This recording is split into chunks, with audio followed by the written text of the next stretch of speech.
Ladies and gentlemen, welcome in and welcome back. WTP Sports Dudes, and we talking college football this evening. Make sure you hit that like button and subscribe to the channel. We rolling, and I got some very special guests with me tonight. I got the living legend, Mr. Robert Brown. How you doing tonight, sir? I'm doing great this evening. Good to be here tonight, ready to get in some of this talk. Yes, sir. Yes, sir. And I got my main man, the Aggie himself, SEC Shine. How you feeling this evening, homie? Doing good, doing good. You know, I was going to be here when I saw that one topic you put out there. You knew I was going to be linked in right away. I figure I can get you reeled in, man. I figure I can do that. Yeah. It's all good. I'm happy to see you in here. Yeah, it's good to be with y'all. For sure, for sure. And last but certainly not least, Mr. One Take Saya. How you doing this evening, homie? I'm good. What up with you, post game? Hey, we was like, where post game at, man? We're post. We put an APB out for you. You popped up as soon as we put it out. It's all good, man. I'm happy you in here with us on this here Thursday evening. Man, it is beautiful to have the WTP Sports Dudes all together and cooking on these here sports topics. And I'm going to get right to it. I'm not going to keep y'all waiting. And I'm going to start Rob, SEC, then One Take, and we're going to reverse it. So, Rob, what new coach will have the most success with their new team? There's a lot of new coaches and new places with different teams in college football for the upcoming season. What coach do you think is going to have the most success with his new team? Man, the coach that I think is going to have the most success with their new team, and there's plenty of them out there. I'm going to have to steal this one from my man, One Take Zaya, because he's been talking a lot about this Penn State team and their schedule and the fact that with the schedule they got an opportunity to win a lot of games. And I'm picking Matt Campbell for that simple reason that they got an easier schedule than what they had in the past. He's going in there with a team that he brought a lot of players from Iowa State. We know how gritty that team is. His style of play fits the Big Ten. And when you don't have to play some of those juggernauts in the Big Ten, you got an opportunity to have a really, really good record. So I'm going with Matt Campbell at Penn State.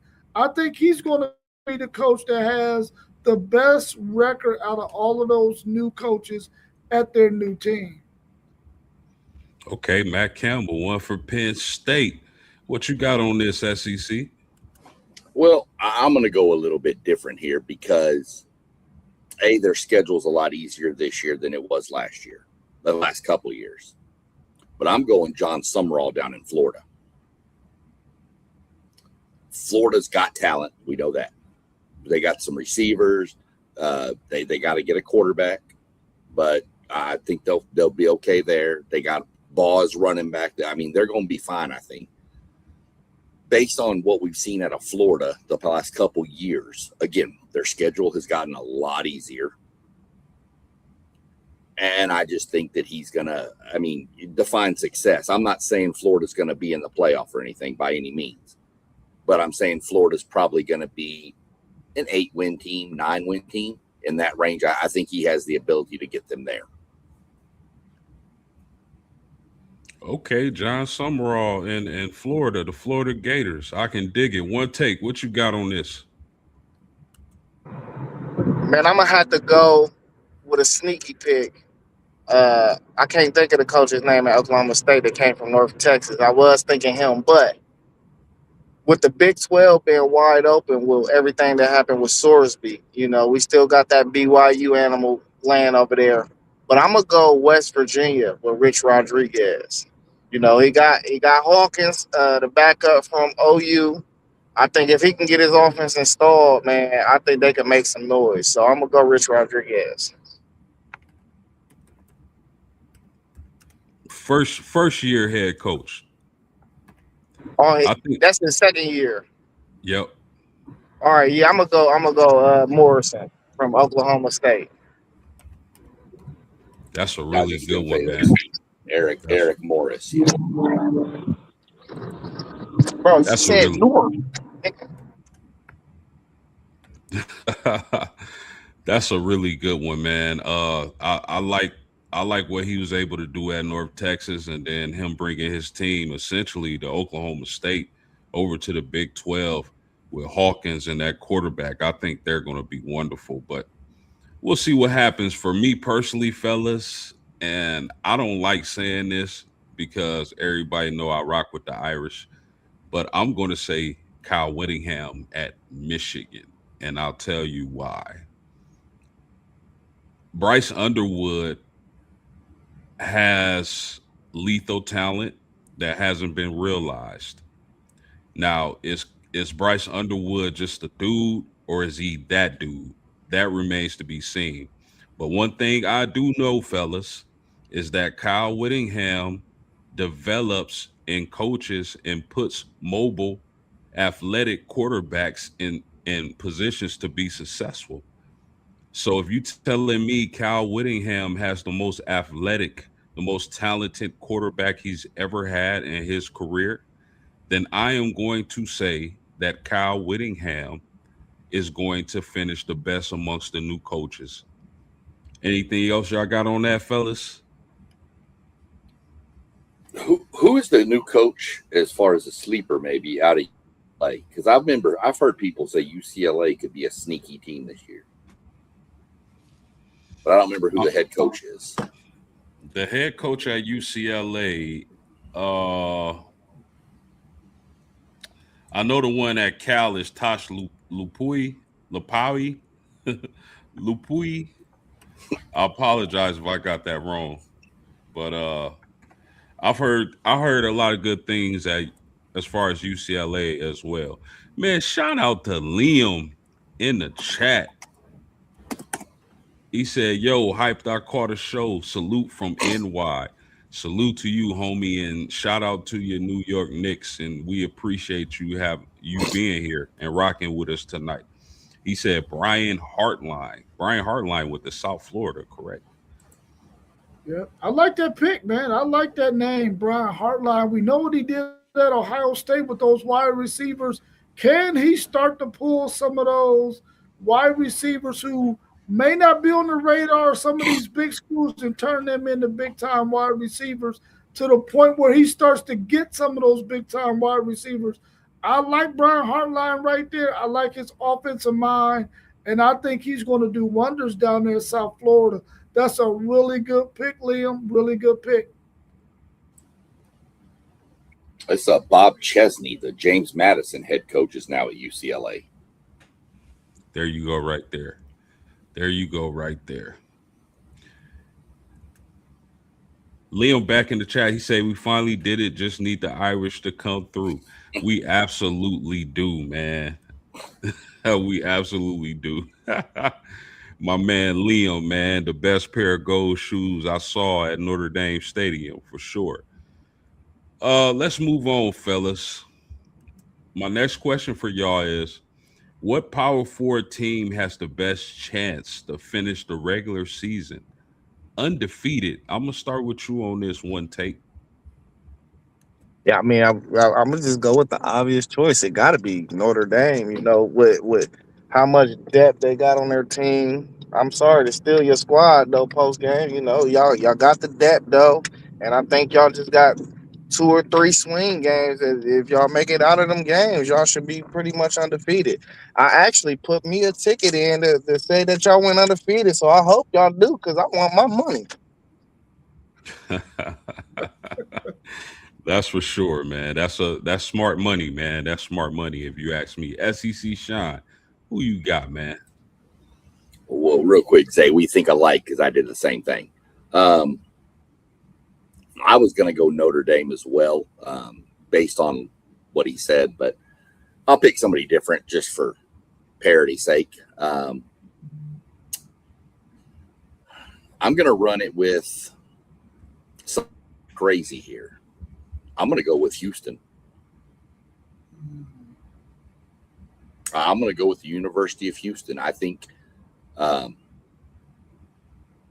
they get Tech, and I think if they get Tech, I think they're pretty good. So I'm going to go with University of Houston. So can you tell me why you picking Houston? Like what stands out as far as straight experience to me. They were good last year, and they got a lot of those cats back. Wegman has only grown up. They've got some, key recruits coming in. I like the way that team plays. I know the city of Houston backs that team like crazy. Like I said, experience is the main thing for me. They've got an experienced quarterback who's been a starter in the SEC, albeit short-lived, but he did get that SEC experience and looked good in a few games in the SEC. Last year was his first year in that program really running, so feel out. He's got a lot of those same weapons back now, and they've just done nothing but had a whole year and off season to just gel. So I like Houston out of the Big 12 a lot. Yeah, I do too. I like Houston as well. Don't forget the pickup of Mekhi Hughes as well. I think that's a great addition to that Houston team. Rob, what you got on this, my man? Man, I think we always thinking Notre Dame right off the bat because we feel like they can really run the table on that schedule that they have and the fact that they are one of the best teams in the country, offensively and defensively. Then I said, man, the Big 12, they definitely going to have somebody go undefeated, either Texas Tech, Houston, or BYU. So I can't go that way because SEC Sean went that way. So Miami was my next choice. Sorry, Mossberger, Level Up Sports 10, I got to steal your pick. I'm going with Miami. I feel like Miami last year made it to the national championship game, lost 2 games in the regular season that they could have won. I think they're going to be primed to go undefeated this year. They bring in Darian Mensah, who we feel like is probably going to be one of the best quarterbacks in the country, in a group of great quarterbacks that we think are going to be this in the college game this year. Then you add Malachi in the mix in that slot position. And then you got Fletcher at running back. You know their offensive line is going to be good because their head coach is an offensive line guy. I'm going to go with Miami. I think they can go undefeated in that ACC and mess around and make the playoffs as an undefeated team. Okay, so we got one for the U. Miami, that is, the Hurricanes. Now, let me ask you a question, Rob, because Notre Dame is on Miami's schedule. If you were a betting man, how much money would you be willing to put down on Miami going undefeated? I'm going to take a page out of Brendan Sorsby's book and only bet $1.25. That's that's hilarious. $1.25. Okay, man. I'll rock with it. I'll rock with it. What I'll tell you, Rob, is put you a deposit. When you put a deposit, you'll get bonus bets of like 50-cent increments. So just deposit the minimum and then use one of those bets, 50 cents. Man, come on, man. My man Level Up Sports 10 in the chat, he said, I'll double back and say SMU from the ACC. Mossberg, you know you my mans.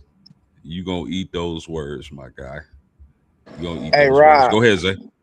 You went directly opposite of me. Now I feel like I'm not about to win no money, man. Hey, it's all right, man. I know you got plenty of money to do some more bets with. Hey, I do want to throw out a sleeper team if that's all right with you, Post. Go ahead. Yeah. I want to throw SMU out there. They avoid Miami. I don't think they really got nothing in the in the non-conference, but avoid Miami is big for them, and they Well, got probably who I would say is probably the second or top three quarterbacks in the league. So I like SMU's chances to go undefeated this year too. And they only been in the ACC 2 years. I think what they got 20 wins in there. So we know they can do some stuff in the ACC. isn't SMU on Notre Dame schedule too? They are. No, That's yes, they are. They are. Yeah. No, you You want to gonna change cost it I, now? yourself? I One take? You want to change it now? You gonna I, cost I, yourself I some don't money? know. One take. I don't know how I missed that, but hey, that's one hard game. I like how they fare in all the other games. That's what I feel I about can Houston. dig I it. think Houston's got Tech, and I think that's their hardest game they're going to face. If they can get over Tech, I think Houston runs through it. So SMU has Florida State, UC Davis, Louisville at Louisville. I think they're going to lose that game. Me personally, Missouri State, Boston College, Virginia, Cal, Syracuse, Vatech, Wake Forest, at Notre Dame, at Stanford. I mean, I definitely respect you guys' opinion. That's for sure. But I truly believe SMU could be a playoff team this season. I don't think they'll go undefeated, but I definitely think SMU can sneak into the playoffs. Y'all got anything else on that? I mean, I No? can see it, man. Jennings is a heck of a quarterback with a whole lot of experience. Hey, what Leon said, he said a Texas team in South Bend in late November. Eek. I'm with you, brother. I'm with you on that. So let's move on, fellas. If you don't have anything else to add, and let's talk about my man, SEC Shine's head coach, Mr. Mike Elko, former defensive coordinator at the University of Notre Dame, former University of Duke head coach. So, and this happened a little bit ago. I forget the 5-star linebacker's name. You remember his name, SEC? The linebacker y'all got, Uh, the five it's star uh, it's either Keelan or Keyshawn Henderson. Henderson. Yes. So apparently, Elko told Henderson that him and Marcus Freeman share the same agent, and that he had new or insight that Marcus Freeman, this would be Marcus Freeman's last year at Notre Dame. So Henderson should commit to Texas A&M. Henderson commits to Texas A&M. Now, I did see a video today where Marcus Freeman was on a podcast and he was saying that he wants to retire from the University of Notre Dame, and that made me feel a lot better. But I'm not going to front. When I first heard those remarks and the fact that they shared the same agent, that kind of had me worried. So I'm gonna ask y'all, and I'll start with you on this, Rob. Mike Elko's recruiting tactics, fair or foul? He might be onto something right there, man, because we all know that Marcus Freeman is one of the hottest coaches out there. And I really feel like there are going to be teams in the NFL who are going to force Marcus Freeman to tell them no. You're going to have to tell me no when I throw this bag at you. And I think at some point, Marcus Freeman is going to say, man, listen, I got to go test this NFL market. I got to go see what I can do at the highest level of football. And I think that Mike Elko is pointing out the obvious, that Marcus Freeman is not going to be at Notre Dame, especially if y'all win the national championship. He's out of there, bro. I think it's fair play. What you got? One take. Hey, I just want to say Rob made that sound like somebody was getting recruited to a Diddy party. Man. Hey, but nah. Nah, I don't believe in dirty. That's like Dirty Mac, bro. I can't stand a Dirty Macker, bro. Like, come on, you can't get the hot girl on your own. Like, don't Dirty Mac and play the next brother. Nah, don't do that, man. I don't like it. I'm gonna tell y'all this. I think it's fair. I think that's fair tactics. Why do I think that's fair? How else are you supposed to go at the hottest recruiter in the country? That's not me being biased. That's just what it is. Marcus Freeman has been barbecuing the recruiting trail. How else are you going to recruit against him? He's getting a lot of kids to come to Notre Dame that I don't think none of the past coaches we've had in the last 20, 25 years could have gotten them to Notre Dame. So I'm gonna say fair because it's like how else can you recruit against Notre Dame right now? One of the hottest teams in the country, one of the hottest coaches in the country. So I'm not mad at Elko for saying that, whether it's true or not. I don't think it's true. I think Marcus Free. I just don't believe you recruit at that level, right? Just to tell the kids I'm going to the NFL. Like what better job could you get right now, in my opinion? Maybe if he wanted to go to his alma mater, Ohio State, but I don't see Ryan Day going anywhere. You gonna leave Notre Dame for the Cincinnati Bengals? Ugh. You know what I'm saying? I don't I don't see that. I think Marcus Freeman is in a very good situation. And even if he does win a national championship, let's get 2 or 3. Why not? Y'all got anything else? Yeah, I'd like to give my insight on it. Go ahead. Yeah. A, we need to find out first off if we're going to use that against him. Is it fair? Is it legit? Is it real? B, if it is real, why is the agent sharing information about Mike Elko? That's something Marcus Freeman might want to look into.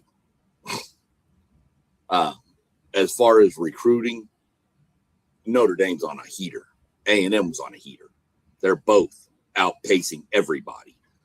So if that's your angle to get the edge on, in my mind, this cycle right now with what we're seeing, to get an edge on the next closest competitor to your recruiting, you take whatever you can to get that kid. If you think that kid is that much of a game changer, I don't have a problem with it. I mean, if he got the information from the agent and passed it on, that's fine. If the agent literally told him that.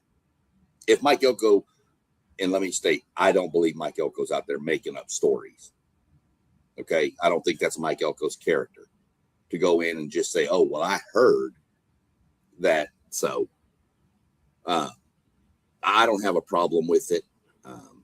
I have more of a problem with the Texas Tech fans I'm dealing with telling us that, oh, A&M's spending more money than anybody. Well, they did it in softball, so whatever. But Liam, you seem like a good guy. Post likes you. But, man, come on, man. You're going to throw out the dietitian comment about Mike Elko. Come on, man.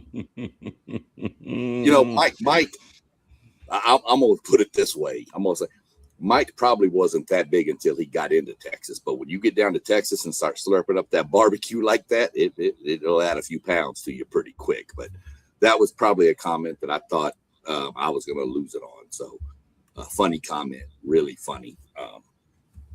But I'm fair with it. I'm fine with it, Post. I'm good. Yeah, and definitely, man. I mean, recruiting is a dirty game, right? Like even the best programs in the country, like you mentioned, you gotta you gotta have an edge over your competition. I'm sorry, y'all. Liam got me rolling, man. He in the chat. If I can get, he's a fan of cheeseburgers. I am too. Hey, ain't nothing wrong with cheeseburgers, man. He said all that drinking at the ND losses for me. I get it. I'm right. I'm right there with you. I mean, fellas. I mean, I don't. I, I mean, I wanted Henderson on the team. I wanted Henderson to commit to Notre Dame. You know, but he committed to A&M, and I'm sure SEC Shine is happy about that. I'm sure that fan base is happy about that. That's going to be a really good player. So I don't have an issue with it, man. If that was the edge he needed to get, the kid to commit to A&M, then so be it. Anything else, fellas? Y'all just got that offensive lineman we were in a battle with, right? Simeon.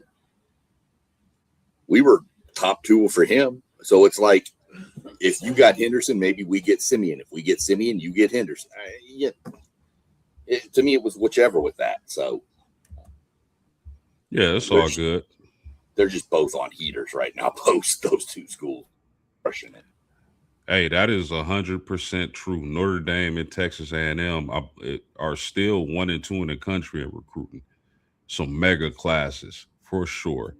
Let me move on to the next question, fellas. Does 5-for-5 affect high school recruiting at all? SEC, why don't you start on this one, my man? No. If anything, it's going to affect the transfer portal more, because you can get players in the portal, but 5-for-5, you're still going to have to get kids out of high school for depth and stuff. So you got to be able to you're just going to have to develop them to get them on the field. I don't think it affects high school recruiting at all.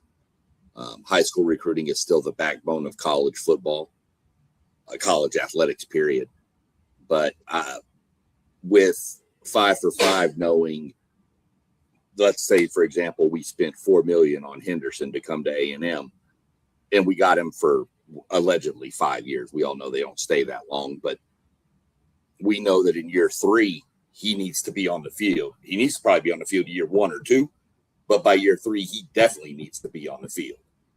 So it's not like we can go just get a transfer player for him. So I don't think it affects high school at all. I think it'll affect the portal some. Let me ask you this question.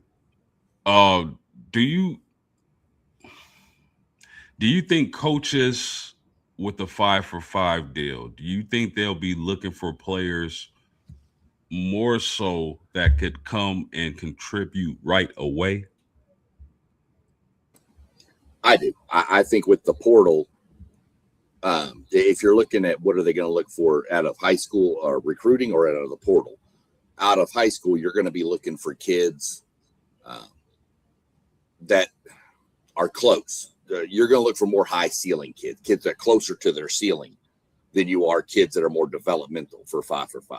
You're going to get some of those developmental, but you're going to get kids higher to their ceiling. And when it comes to the portal, you're going to build your roster with recruiting, and you're going to look and say, I need a safety. And you're going to go find you a safety in the portal and bring him in and bam, plug a hole. That's all you're going to use the portal for at that point, which really, in my mind, is what it should be used for, not building an entire roster. Yeah. What you got on this, Rob? I think it's going to affect high school recruiting in a couple of different ways. When you think about it, if you're one of those players who, want to get out there on the field, that you can get out there and play a whole season your freshman year on special teams and really get out there and make a name for yourself. So I think that anytime you got a player who may not be so highly ranked, he knows he can go to a big name school if they recruiting him and get on the field. And like SEC Sean was saying earlier too, these guys understand that some of these coaches and teams are going to be looking for developmental guys who they want to be on their campus for 5 years. So you can probably get a guy who can become a Charlie Hustle and get out there on special teams and work his tail off. But by year 5, he mess around and can become your starter. I mean, we see what Michael Tapp did as a walk-on at Texas. So I'm quite sure these high school guys are going to be looking at it in that same way, since they're no longer probably going to be taking walk-ons because they got all of these 105 scholarships that they can give out. So I think it's going to affect high school recruiting in a couple of different ways, and I think as time goes by, we're going to get to see some of those ways. Yeah, great point, my man. One take Zay. What you got on this? Yeah, I think anytime you have changes within eligibility is going to affect recruitment, um, just because you playing on a different level field. But I think the biggest impact is kind of what Sean said, that it's going to affect the portal, because I think these younger guys are going to start putting out some of these older guys that's on some of these teams that's not performing. So like the big dogs, Notre Dame, Texas, is Ohio State, A&M got the best class right now. You're gonna start seeing these guys probably stack on rosters, and I think we kind of headed back towards seeing more stacked rosters than we originally did with NIL. But the difference is some of these 5 or high 4-star guys, that if they don't see you producing, that they gonna get pushed out. I think it's more of an effect on the portal, but it's going to be a big effect on recruitment too. But I just think it's a more of an effect on the portal. But I also think that just because a guy goes somewhere, and he not producing, sometimes you see that they need that change of scenery anyway. So maybe it just wasn't a good fit right out the gate. So I think everything is going to keep on cycling like it is, though. Like, you're going to continue to see the same guys, the same type of recruits go to the same places, because at the end of the day, money rules the world. And keep it going round. Great points, fellas. This 5 for 5 thing is interesting, and I think it's a good move for college football. I'm sure there will be exceptions though. Like I can't see them if a guy tears his ACL twice. Do you think they gonna tell him 5 for 5? Anybody? I just I want do. your opinion on that. I do. Nah, I think it'll be medical red shirt, like cases where they grant people extra years. I feel you on that one. If they do, I think it's one medical red shirt. Even if you tear your Achilles twice, you've got some of these guys that we've seen. What was I'm not even going to try to remember his name, but he played tight end for Miami. He's played like 8 years. We've got a guy at North Dakota State who transferred to a college. It's playing his 9th year of eligibility.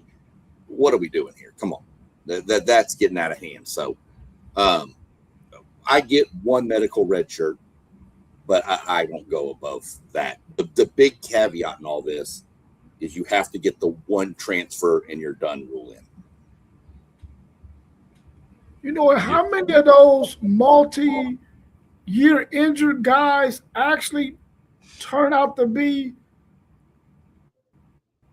phenomenal players after coming back from multiple injuries like that? So I think college is probably looking at the fact that, listen, these guys, once you have 2 horrendous injuries like that, your chances of coming back and being productive like you were before the injury is probably not going to happen. So they're probably thinking to themselves, like, listen, let's go ahead and cut our ties with this kind of thing.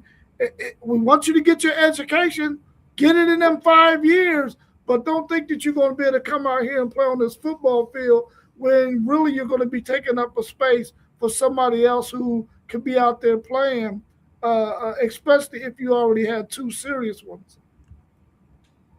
Well, I get that point too. I get it too. Um, Anything else on this, y'all? No. I got a quick question for you, real quick. Something related to this. Just a question, if you don't mind. No. Go ahead, bro. With the 5 for 5 in play and open transfers right now, there's not one limit. Do you think with the construction of that, do you think it's going to actually push some of these kids to the G5 schools? Do you think you're going to see an uptick in talent at that level? Because of the limited eligibility? Right, because coaches may know, well, I just got, okay, A&M, I'm going to use A&M as an example. Last year, we got the #1 running back in the country out of Carthage High School in Texas. They're saying we may not even pursue Landon Callis Williams, who's the #1 running back in Texas, because we have him, and one of them's probably going to leave based on. So if this is in play 5 for 5, and we don't go after Will Williams, and let's say Texas, every other program, I mean, could he drop down to like the group of 5 and then transfer back to a power 4 later? Is it going to build the rosters at the the group of 5 level? You know what, SEC Sean, I can see that. Guys wanting the opportunity to do their thing. Let me go here to this school, shine for a couple years. I can see that. I definitely can see that. Y'all got any thoughts on that? Yeah, that's kind of. No, go ahead, one take. Go ahead. That's kind of what I was saying about. I think those kids is gonna push the guys that wasn't performing out, and I think when you don't have enough film, that the G5, they're more likely to take the guys that came in as freshmen. Now they might be sophomores or juniors, but they was highly rated guys. They're more likely to get those guys that hit the portal than the guys that come straight from high school, because you a G5, you looking at a 5-star, a former 5-star in the portal, you looking like, man, talent wise, he was more highly touted than everybody on my roster. Let's see if we could, get this kid some love and show him some things and see if his talent can bubble on this level. So that's why I said them high school dudes, they're gonna start pushing guys out. Well, I seen it with my Buckeyes this year. We stopped taking flyers on the top talent in the country through the high school ranks, but we did get the guys that we wanted, but we went for more experienced players in the portal that had proven track records and film. So we're going to still take top guys, but we pushed a lot of guys out that wanted to get paid, like Bryce West. They paid him 6 figures, a nice 6-figure deal at Wisconsin that we wasn't willing to pay because we like, you ain't showed us, bro, and we don't think you worth that. But Wisconsin will take you and pay you that because you was highly recruited in high school.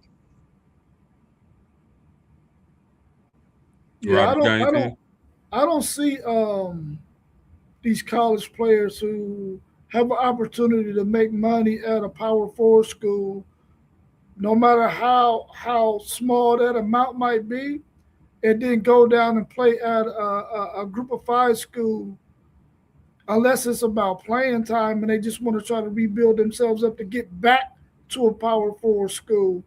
But as long as that money is on the table at a Power 4 school, I don't see these guys going to a group of 5 school, maybe a lower tier Power 4 school where they can still get some money and then go and play. But I think a lot of guys coming out of high school, especially if they're a low star rated player, they might choose the group of 5 option to go and get the experience, because they know now there's a trend that's happening in college football where the coaches who we know are going to be on coaching teams that are going to probably make the college football playoffs every year or have an opportunity to, are going to be looking for players who've gotten a lot of experience playing. And if they played at a group of 5 school for 2 or 3 years, they know that those coaches are going to be looking for them because of the experience they already have, as opposed to looking for a high school guy, like in the instance that one take Zay is saying, why spend all this money on this guy to come in to your team, and then he ended up going somewhere else because he ain't getting no playing time, or because another guy then came in and took his slot. Why waste 6 figures on a guy who might end up somewhere else in a year or two anyway? See, when SEC Shine asked that, this is what I envision. I envision, let's say, a guy who's been at a program, let's say IU, for 3 years. You know, they recruit a really talented player at your position, highly touted player out of high school. He's coming in. You've already made money, the few years you've been at that school, and you know you're not going to start at IU this season. Why not transfer to a smaller school, a group of five school? You already done been paid and get your shine on and try to get to the NFL. That's kind of how I took it, though. I don't know. That was a really good question. Anything else, fellas? I mean, that's a possible scenario for somebody, and you Yeah, can't rule it out. for sure. I let's once this time of the year hits, man, we know we're really close to college football, and of course we are crazy college football heads. Um, and I wanted to ask you guys, I wanted to go through each conference, and I wanted to know, just going into the season. Now I'm gonna start with one take on this. Going into the season, who's the best player in each of these respected conferences? I'm gonna start with the ACC one take. Who's the best player in the ACC?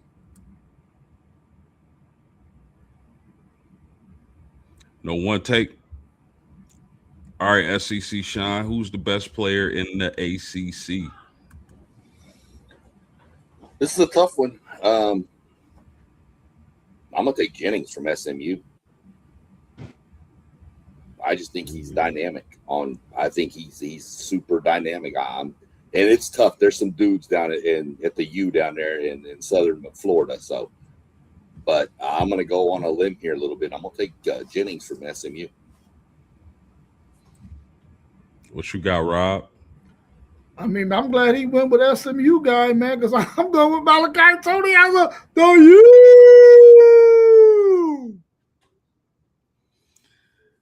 So let me ask you, SEC Shine. Do you think Kevin Jennings is the best quarterback in the ACC, or you think he's the best player in the ACC?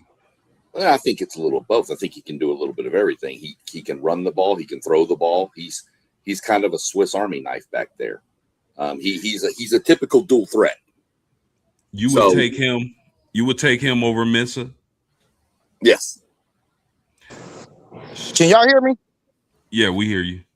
Yeah. I don't know. I'm not connected to the Wi-Fi. It'd be scrambling when you do that. But yeah, I was gonna say Mensa. I heard you say Mensa post game, but I was saying he gonna finish in the top three in my eyes in Heisman voting. So I gotta go him.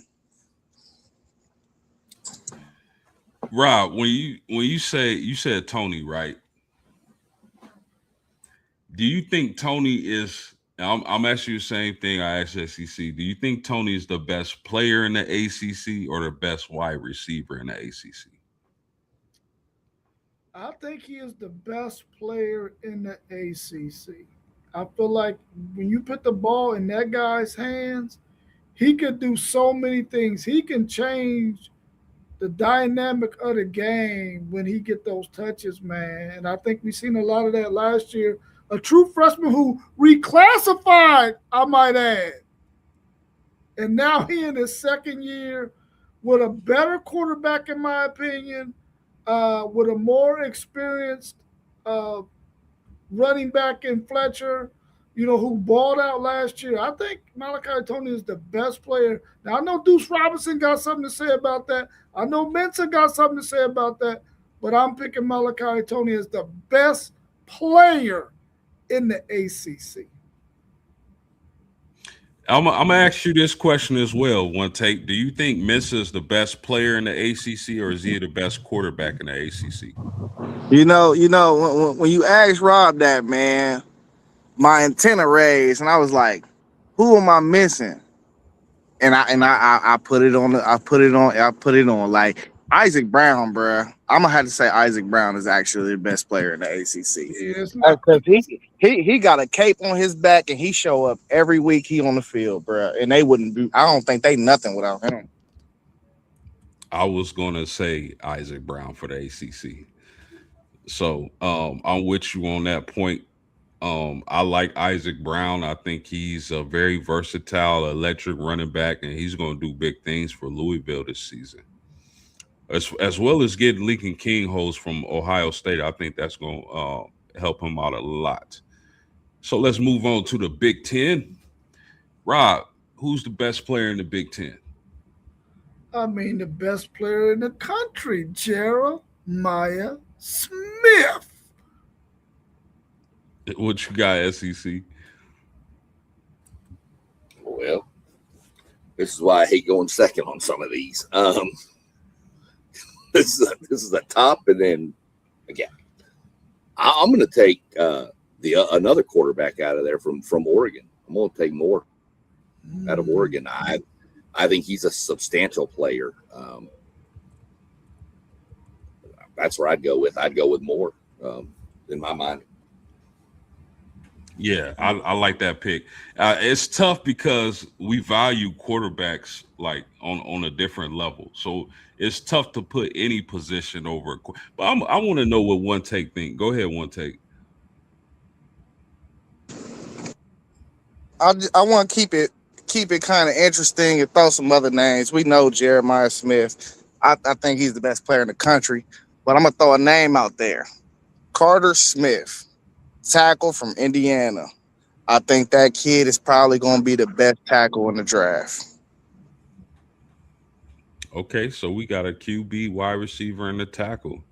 Listen, man, I'm still sticking with Jeremiah Smith. That dude is a freak of nature. Um, he can run any route.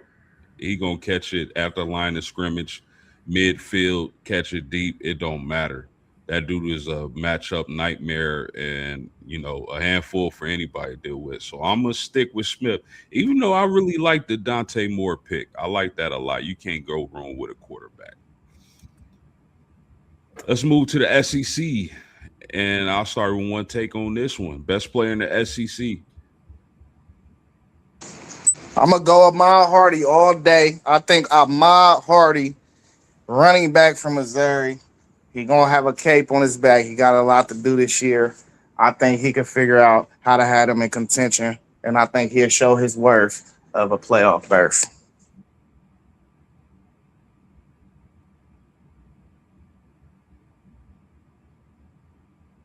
What you got, SEC?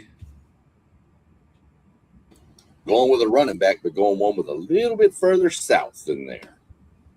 Gonna go Kewan Lacey. Okay, Kewan Lacey, best player in the SEC. What you got, Rob? In my mind, yeah. Okay. Colin Simmons, Texas, best player in the SEC. Now, see, I know you guys are SEC guys, so I want to ask you what.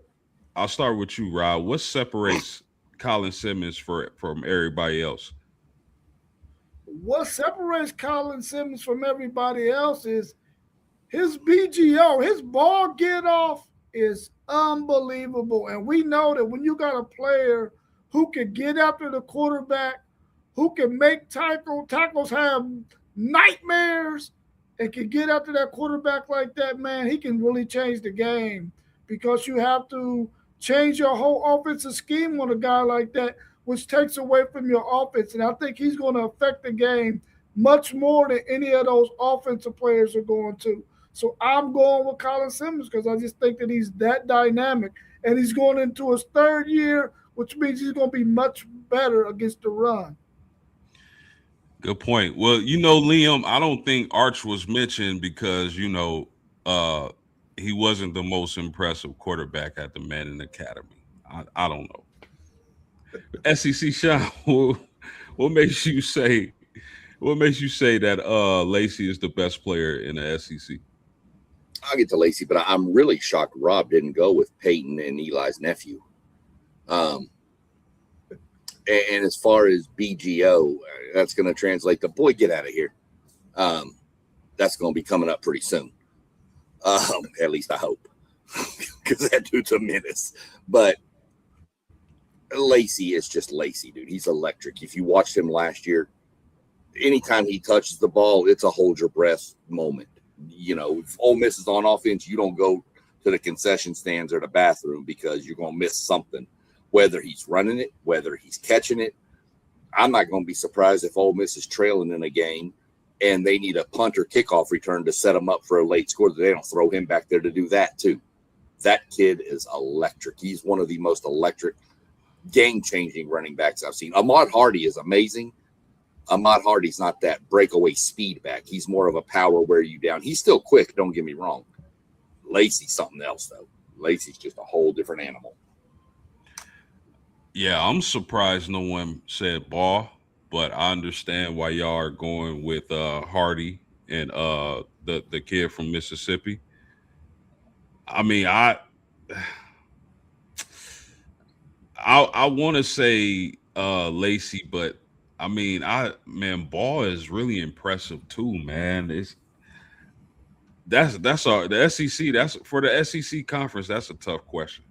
That's a really tough question because I can see Lacey dominating, I can see Hardy dominating, I can see Ball dominating, and all three of them might all dominate same season, same time. We So didn't even mention Georgia's running back. then he mentions George. Hey, you know, I was torn between Ahmad Hardy and Bray Hubbard, the safety at Bama. That dude be all over the field. Okay, some good picks, fellas. What about the Big 12 going into the season? Who do you have? And somebody in the chat said Cam Coleman, but who do you have being as the best player in your mind in the Big 12 heading into the season? One take. Yeah, I'm going with a player for Texas Tech. Remember this name. I think he's going to be right in there for the Jim Thorpe Award this year. Bryce Pollock. Yeah, the cornerback. Dude is a ball hawk. And he fast. He got like world class speed or something. And he ran the 4x100 or something. Dude is world class fast. He be all over that field. Last year I seen him catch 2 interceptions, I think in one game or something. Or it's something like that. He did something crazy. But that dude is a beast. I think he's gonna be one of the top corners taken in the draft this upcoming year. Okay. How about you, SEC? The Big 12, torn between two. So I'm going to go with one. And if nobody says the other one, I'll mention him later, just to kind of throw it out there. But I'm going to stay in the running back room.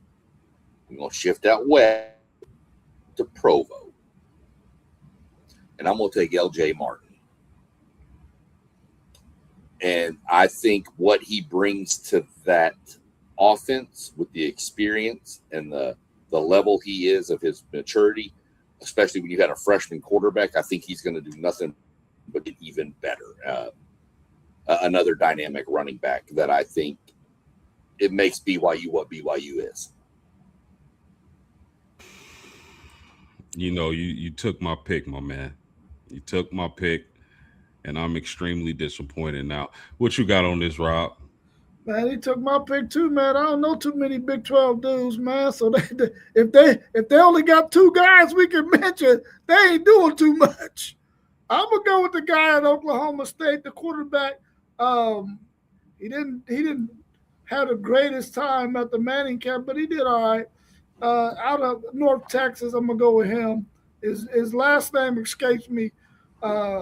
Muscle Maker or something like that. Nesta Maker. Say it again. Mestamaker. Yeah, Drew Mestamaker. I'm going to go with him. I think he's got an opportunity to light up the Big 12 this year. I hope he does so because I want to see Oklahoma State get back on the map. I don't want them to be doormats anymore. The last 2 seasons, they haven't been good at all. Yeah, great picks. Great picks. I'm going to say Noah Fafita, the quarterback at Arizona. Coming off over 3,000 yards, I believe like 29 touchdowns last season. He's been a 4-year starter. I think he brings a lot of experience, a lot of solid quarterback play. Since LJ Martin was taken, who would be my first choice, I'm going to say Noah Fafita. Best player in the ACC coming into the season. guys, I found this commitment interesting. Marvin Harrison, Starvin Marvin, one of the greatest wide receiver in NFL history. He has two sons that play football, at least two that I know. Marv and then Jet Harrison, who commits to Ohio State. Who do y'all think will be the better player, Marv Harrison Jr. or Jet Harrison? Go ahead, Rob. Man, I haven't seen Jet Harrison do what Marvin Harrison has already done at the Ohio State Buckeyes, so I'm going with Marvin Harrison Jr. That dude was unfreaking guardable. So until Jet Harrison put up them kind of stats and show me that on that field at Ohio State, then I got to go with his big brother, Marvin Harrison Jr. What you got, SEC? Yeah, I got to agree with that. You've seen too many highly ranked kids now. You need to prove. I mean, I'm not saying. I mean, I wish the kid all success, but I've seen it one too many times to where it just doesn't work out for some reason or another. So I'm gonna go with the bigger brother on for now.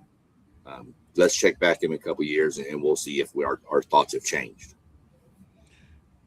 One take. What you got for us, man? So, Jet he's his brother. They're built different. I think Jet definitely has the potential to be better than Marv. For the simple fact that you could put him at the end. He for any of those. I give you this. Hello. You breaking up real bad. Breaking up real bad. I'm gonna come back to you, Zay. I'm gonna come back to you. I'm gonna come back to you on this one.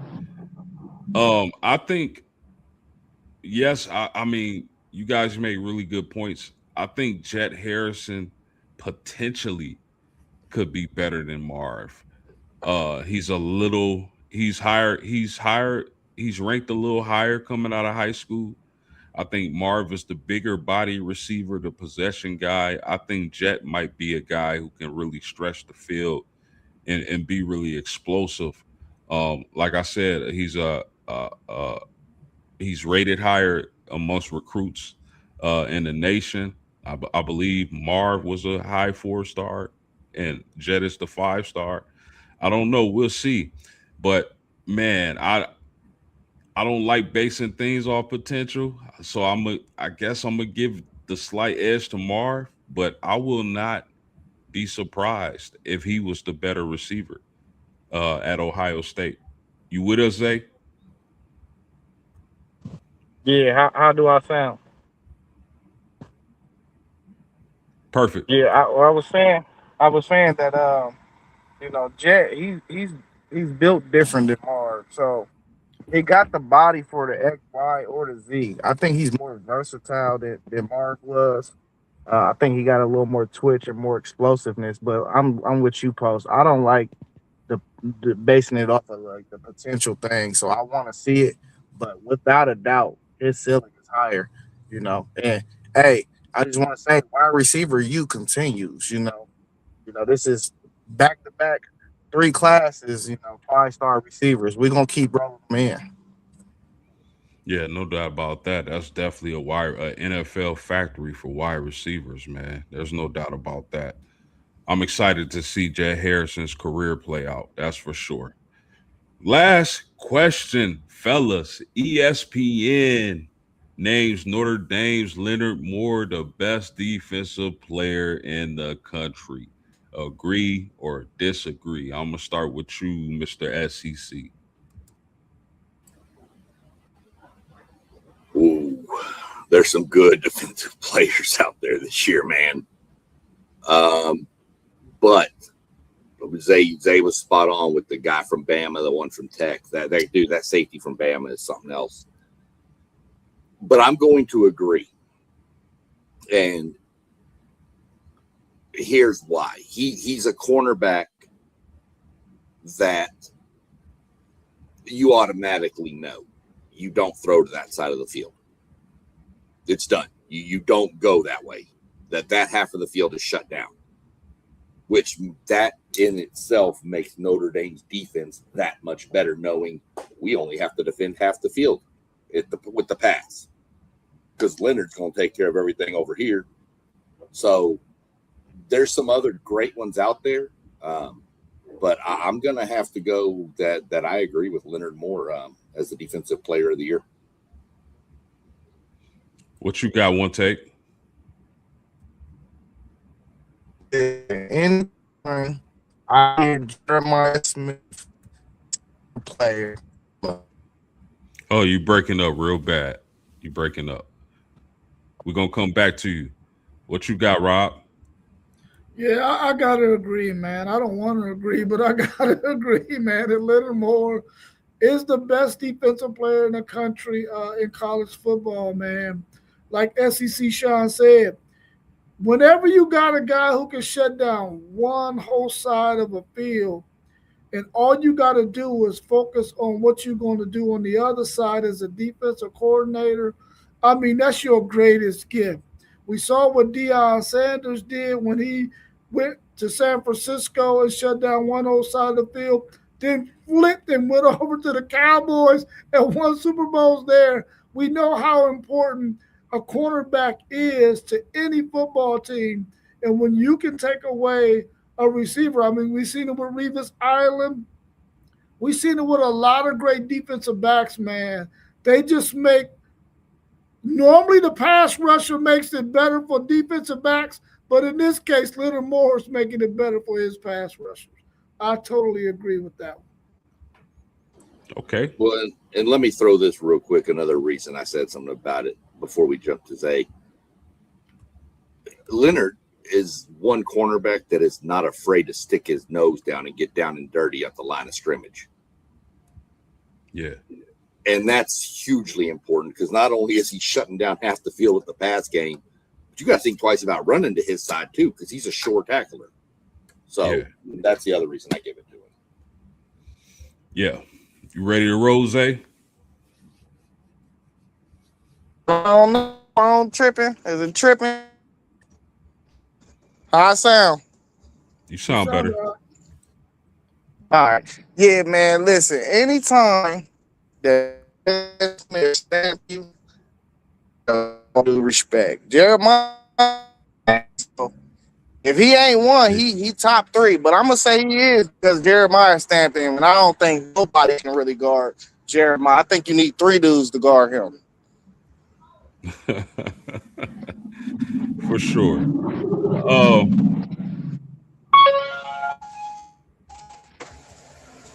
Yeah, Zay, can you go on mute? Cool. The thing that I love most about Leonard Moore is, first of all, this guy was a 3-star coming out of high school. So, I mean, that's just another example of sometimes stars don't catch what they need to catch. These talent evaluators sometimes don't catch what they need to catch, and they miss on these players. Leonard Moore is elite.